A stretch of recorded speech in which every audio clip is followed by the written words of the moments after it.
the first, I think, few months probably you're just shocked. You don't really believe the person's gone. Obviously you go through the grieving process, but I think that's a lifelong thing. I think about him every day. I think about him most of the time, most days.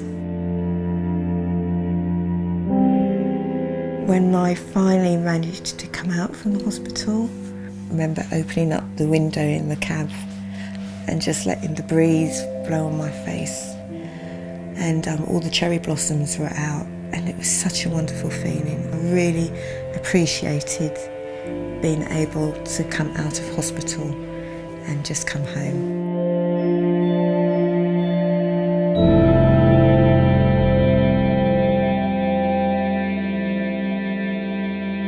He was a very easygoing kid, but a great sense of humour.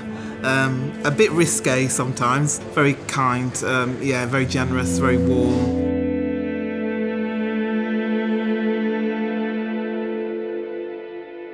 I first noticed the symptoms in 2007, and I went to my then doctors in Whitton, and personally I think they thought I was a hypochondriac. I had noticed that I was very tired and, always lacked energy and couldn't do anything at all, really, and everyone kept calling me lazy. I was losing my hair and I was losing weight. I know he complained to Mum for some time that he felt very fatigued, wanted to lie down all the time. But I could see the fatigue in his face, and that was for some years, but I just put it down to hard work. Then what happened, he developed chest infections, and the next thing I knew was I went on holiday and came back. There was a message on my aunt's phone from our dad who said that Basil's in the hospital. He's in the renal unit.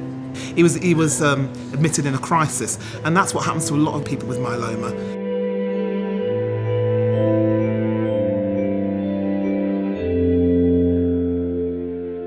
I could hear my consultant talking to me, and he's talking and talking and talking, and I'm not taking it in. The only time I heard was when he said, "I've got to start you on chemotherapy tomorrow." Then I realised, oh, this is a form of cancer. This is serious. And I don't think I realised just how ill I was. He was surprised I was standing. I looked up the multiple myeloma website.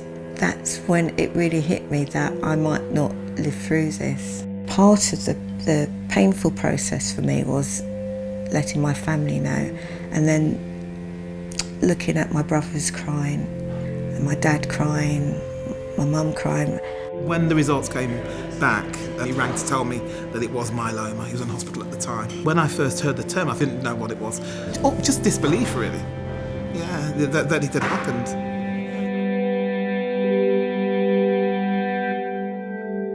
I did feel I was going to die at some point. Terrible feelings that you get through every day. All I did was lie in bed, watch TV, or I would read, or just look outside the window. One of the things that I didn't want is people's sympathy. I needed to get on with it. And because my daughter was 13 at the time, I was just thinking that, well, if I die, I need to put things in place for her.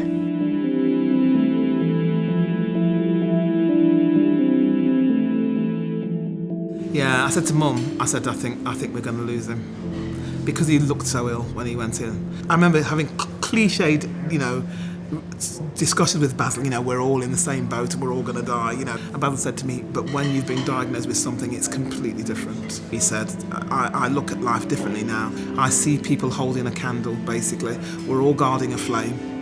And, we protect it for as long as we can. Sooner or later, it's going to go out. That's going to happen. That will happen to all of us. He said it was a shadow always there.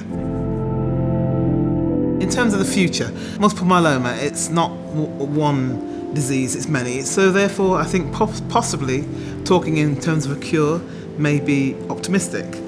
But in the same way that we can manage, for example, diabetes type 1, hopefully we'll be able to manage myeloma as an ongoing chronic condition.